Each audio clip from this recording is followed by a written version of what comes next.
Coming up on Unpacked, the second chapter. When it comes to my vision, I think I have good days and bad days. The eventualities that you will lose your sight completely. The most important thing is also to accept the condition because it's irreversible. 200 rands is longer than 100 rands.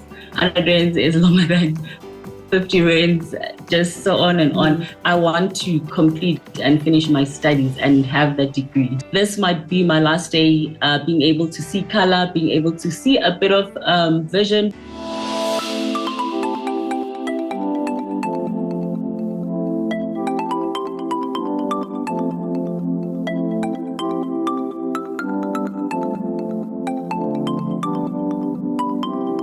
In the episode of Unpacked with Relebogile Maboja, where we spoke to Ntombi about her losing her vision, it really opened our eyes to the effects of glaucoma and what the realities are that she faced. Let's take a look.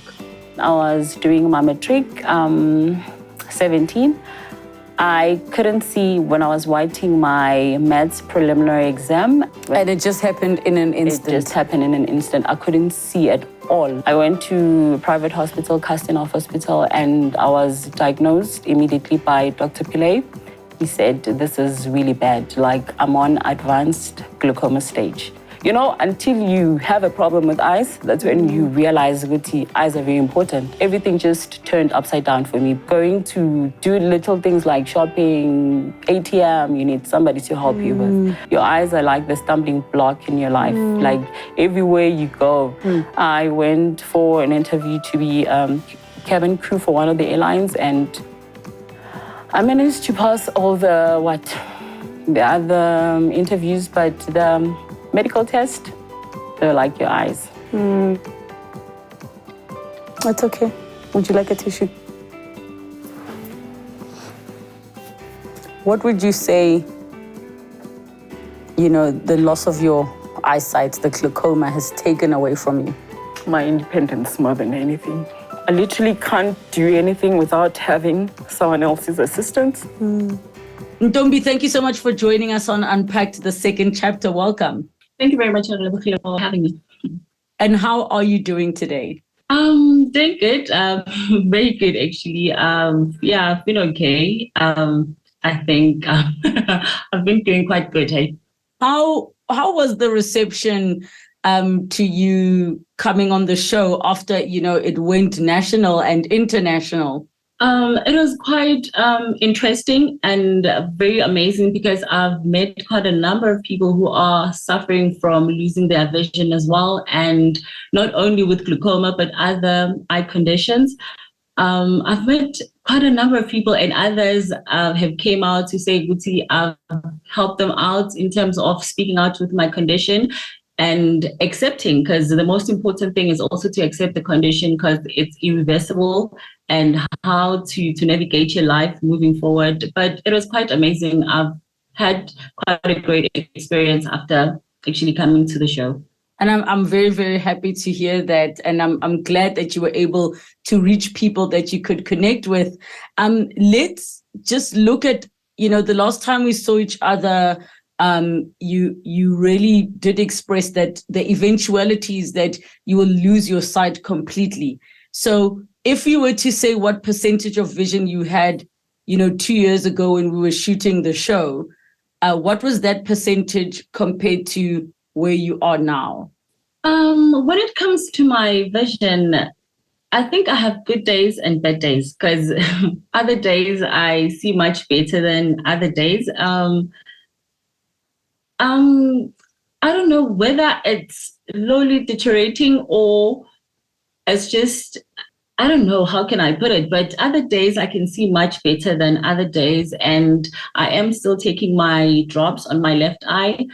My ophthalmologist actually suggested that I need to do another operation on my right eye because I have cataract apparently, so it needs to be removed. But there's no difference. Let me just put it that way. I haven't lost much, but I haven't regained anything after the last time we spoke. So is today a good day? Today it is a good day. Today it is a good day. I take it each and every day as it comes, because with glaucoma, you can sleep sighted, wake up the following day completely blind. So I think I have accepted my condition, Relebogile. It does not bother me as it used to before, because I used to worry every day.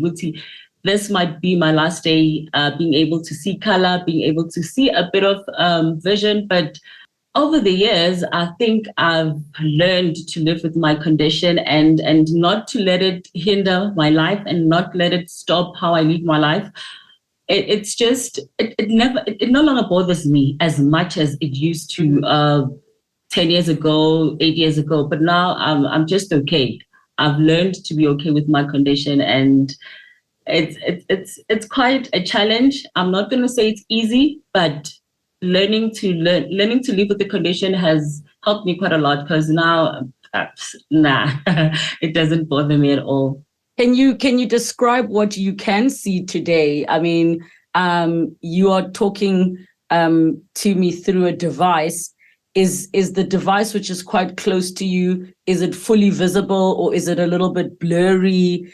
Are you able, if you lift your hand in front of you, able to see the details and the lines, or is it blurry? Okay, right now I'm using my younger sister's laptop, so the screen is white, so I can't see anything on the screen. So, so my laptop actually has a dark mode, and also has a software which does speak. It's a talkback device, which every button on the screen or keyboard I touch, it reads back to me. Even what's written on the screen, it reads back to me. So this one, I can't see anything. I can only see there's a small box on my left hand side. I think that's you. And then there's just a white page over. Yeah.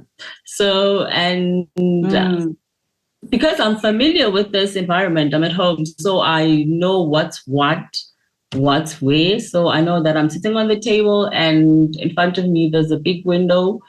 And just knowing the environment helps it easy for me to know what's what. But in a new environment, that's when I need to do mobility orientation, that I have to get used to the environment, especially going to new places that I've never been to. Even if it's just a house, I need to be to go through the mobility orientation, so that I know fully where the couch is, where's the fridge, where's the table, because avoiding to bump into things that I couldn't see.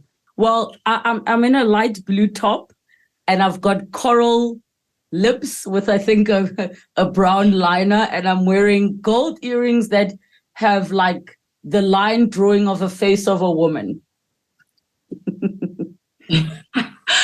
I can't see that on this screen. So if I was using maybe my phone, which is designed to assist me to see better, probably I would have told you that, I can see what you're wearing and what's your hairstyle, but not just because I'm using someone else's device. I can't see. So with the advancement of technology over the past 2 years, have you found that there is more assistance in helping you navigate life with, limited vision? That's quite true. Because I'm visually impaired, so devices are very important for me, because that's where because I can't read print like newspapers, so I have to use digital devices where I can be able to read other fonts if it's big enough for me to be able to read. If not, then I use TalkBack, which they're gonna the TalkBack software will read the screen back to me. So devices are very important for someone who's visually impaired. That's why I keep on emphasizing to other visually impaired people to have a smartphone or a laptop. That's a given. It's a must, because you feel that you are in this place where you cannot reach the outside world. So having to have technology and internet accessible, it just makes life easy for somebody who's visually impaired. That's where you get to be informed. That's where you read a lot of books. That's where everything. I'm just going to say your life revolves around technology as a visually impaired person. So that is very important for someone who is visually impaired. And as life progresses, or what technology progresses, it makes it way easier, because looking back to people who who are visually impaired, back then they used Braille to read. So now you can be able to read without using Braille. So I'm wondering, what happens with things like banknotes? I know that there's the raised print on them. If, let's say, you are visually impaired and you don't learn Braille and things like that, how do you navigate the day-to-day life things like going to the shops and buying? Are you at a place where you can still do that independently, or somebody has to be with you all the time?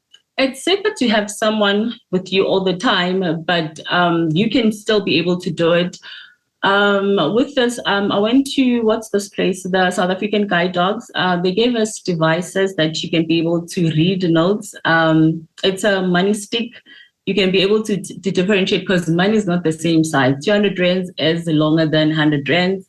100 rands is longer than 50 rands, just so on and on. So it's easy for you to know that, okay, if I have different notes, then other people, they count their money before they leave the house, and then they separate it into different places. Now you see these are 200 rands, 50 rands, and so on. But others, they use hands where you can fill your money, because there are security features when it comes to notes that you can tell, this is 100 rands, but it only, you can be able to pay so much detail to such if you are visually impaired. But if you are not, then you probably ignore all these other security features which assist a visually impaired person to be able to know what note are they having at that time. So with coins as well, they train you and they show you, they come in different shapes and sizes.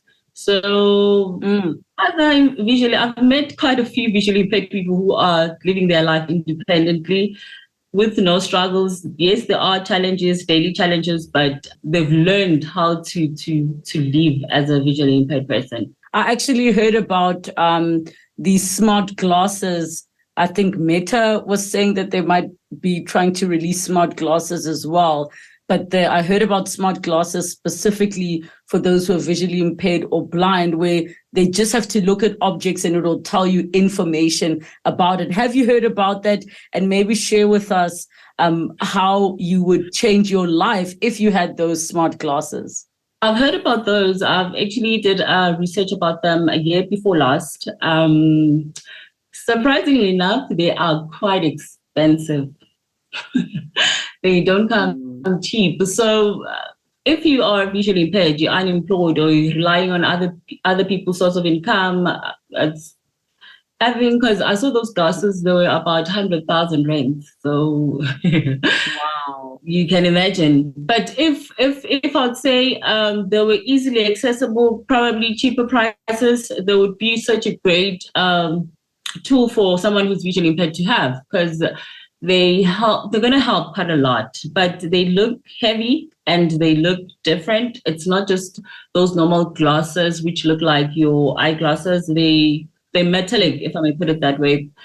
So they're very expensive. I don't know, because the company that I researched about, it was a private company, so obviously it's not going to come cheap. But if it was a device that was given to blind people or visually impaired people, just like paraplegic people, they get wheelchairs, I think that would be something great. Let's hope we get to the point in our lifetime where it becomes that normal that you just get given, because then the prices will drop as soon as more people are using them. We got some comments on our YouTube. And for this episode, at Bridget Mokwena01 said, I love the fact that she's going back to school. Such a strong-willed woman. I love that for her. So maybe can you share with us about going back to school? What has happened since then with your education journey? Yes, I went back to school last year. I am doing a long-distance learning.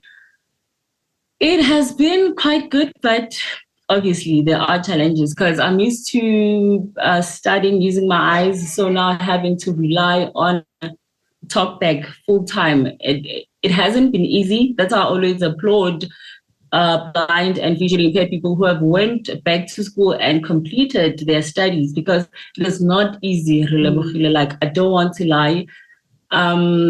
Having for someone to read something back to you, a whole textbook, and then you having to write about it, you're probably using your ears and your brain, that's it. So sometimes I feel like I need to see something before it can be programmed or processed in my mind. But I am doing quite well. I'm doing my second year. So I just hope I stick to what I've started, and, regardless of the challenges that I face, because I have to rely on my laptop full time and I write my exams at home. It's quite easy that way, but it's not easy. Like, I don't want to lie and make it seem like it's easy. I wake up every day, I study and everything. It just, because I'm someone who was born sighted. If probably I was born blind, this would have just been one of those things that I've learned a long time ago. But now, just because it is something I had to learn in my adult years, it is quite challenging, but I am fully invested into it, and I want to complete and finish my studies and have that degree. So I will actually continue doing what I've started.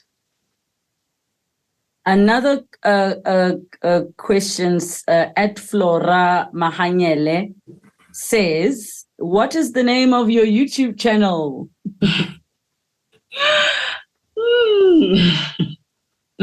Okay, it's Ntombi Khumalo, even though I haven't posted this year, but yeah, it's Ntombi Khumalo. So that's where I started to explain my journey as a visually impaired person, and to just inform people about the eye condition, which is, it's not rare, but a lot of people are not aware that it is a silent stealer when it comes to vision. So yeah, it's Ntombi Khumalo.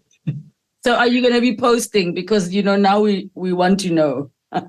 Oh, okay. Can I tell you the challenge with having a YouTube channel? Having to record, it's fine. But having to edit, you need to find an editor. You need to, sometimes you want to do it yourself, but because of your eyes cannot actually be working for so long. So you just need to ask someone else, and other people are busy. That's the challenge when it comes to having a YouTube channel. But otherwise, recording, it's not a problem. Editing, it is a huge problem. No, I completely get that. Definitely get that. I'm just so glad that you are accepting of where you are. You're still pushing on with your studies. You seem to still have quite a bit of support around you. And I do hope that technology becomes a lot more accessible to you, because 100,000 is a lot of money. But if you decide to do a backer buddy or anything like that, let us know and we will share the details to raise funds for you to get those glasses, especially if they're going to make your life a lot easier. Yeah. Ntombi, thank you so much for coming through and for sharing an update with us. We definitely will keep in touch and see what your development is like. Thank you very much, Relebogile. I like calling your name, even though it sounds sometimes tongue twister. Thank you very much for having me. It was quite a pleasure talking to you again. And yeah, man, I just hope other people who have the same eye condition, they learn to accept their condition and let them live their life as beautifully and motivated as they possibly can. It's not easy, but it's worth living. Sometimes on Unpacked, we cry, sometimes we laugh, and other times we really get truly inspired, as I was about today's catch-up and update. Thank you so much for joining us on Unpacked, the second chapter. Let us know in the comments down below. Who would you like to see come back? Who would you like to ask more questions of or get clarity from, especially about their story? Let us know. Thank you so much for joining us. We are back together next time on Unpacked, the second chapter. Next time on Unpacked, the second chapter. Oh goodness, it's been quite a journey. With everything that we already have to deal with for society, I didn't want them to deal with the fact that they might be looked at differently. Nossi had to have a couple of operations in order to prepare her body for it, which we didn't foresee. I mean, you go into it knowing that nothing is guaranteed. Why is my body not doing the things that it should do. Sorry about the tears. I don't like crying in public, but this has been... Please don't apologize. Apparently, Unpacked is the place for tears. Is there anybody that you would love to see on the second chapter? Maybe there's a question that you think I should have asked, or something that was burning after you watched and you wished you could have the guest back. Maybe you were confused, or maybe you felt like, there's definitely more to the story. Comment down below and let us know who you'd like to see, which story you'd like to revisit, which guest you'd like us to invite back for Unpacked, the second chapter.